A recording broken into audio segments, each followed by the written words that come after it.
अब वर्डप्रेसलाई चाहिँ हामीले कसरी डोमेन होस्टिङमा इन्स्टल गर्ने भन्ने कुरा देखाउनेछु। तपाईहरुले ब्लगर होस् अथवा वर्डप्रेस जहाँसुकै पनि इन्स्टल गर्न सक्नुहुन्छ।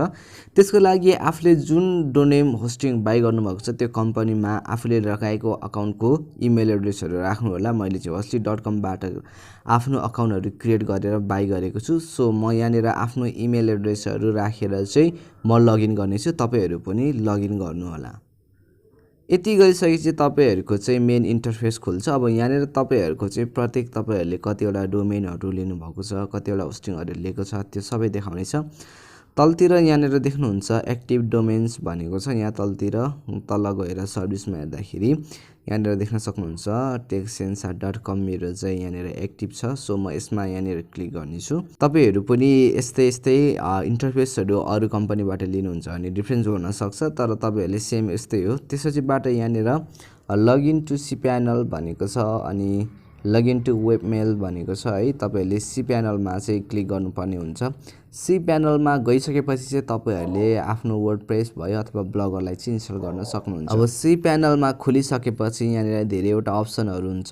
SSL सर्टिफाइड तपाईको स्ट्याटसहरु चेक गर्न सक्नुहुन्छ। पासवर्डहरु, एडमिनहरु, युजरहरु चेन्ज गर्न सक्नुहुन्छ। ब्याकअपहरु लिन सक्नुहुन्छ। साइट म्यापहरु राख्न सक्नुहुन्छ। अब धेरै कुराहरु हुन्छ है। यहाँनिर अब हामीहरु आफ्नो वर्डप्रेसलाई चाहिँ इन्स्टल गर्नेछौं। त्यसैले गर्दाखेरि यहाँनिर वर्डप्रेस म्यानेजर बाइ सफ्टकुलर भन्ने ठाउँमा क्लिक गर्नेछौं। यहाँनिर गइसकेपछि चाहिँ हामीहरुले चाहिँ अब युजरहरु आफ्नो चाहिँ वर्डप्रेसहरु चेक गर्नुपर्ने हुन्छ। युजर नेम के छ अनि वर्डप्रेस कुन भर्सनमा छ।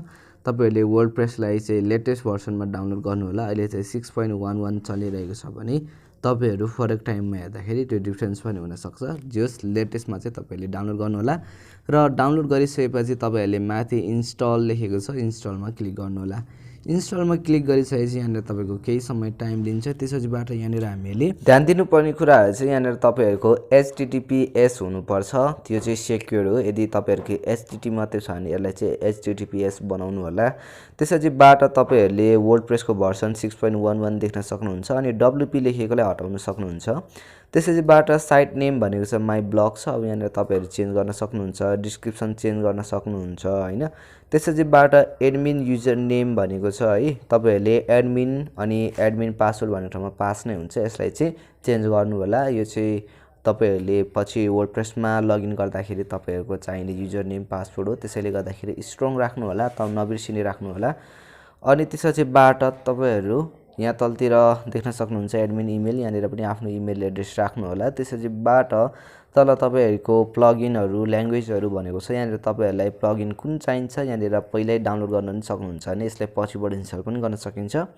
र ल्याङ्ग्वेजमा भनेको छ सेलेक्ट ल्याङ्ग्वेजमा म यसलाई चाहिँ इंग्लिशमै राख्दिन्छु। तपाईलाई जुन सजिलो लाग्छ त्यही नै गर्नु होला। त्यसैबाट अलिक तलतिर एडभान्स अप्सन्स भनेको छ। यहाँनिर सेलेक्ट थिम्स भनेको छ। अब थिम्स पनि तपाईहरुले म्यानेज गर्न सक्नुहुन्छ है। यहाँनिर विभिन्न थिम्सहरु सो भइरहेका छन्। तपाईहरुलाई चाहिन्छ भने अहिले इन्स्टल गर्दा हुन्छ, नत्र यसलाई चाहिँ पछि इन्स्टल गर्दा पनि हुन्छ। अब यो सबै पसिसकेपछि तल तपाईले इमेल इन्स्टलेसन डिटेल्स टु भनेको छ। अब यहाँनिर एउटा इमेल एड्रेस राख्नु होला।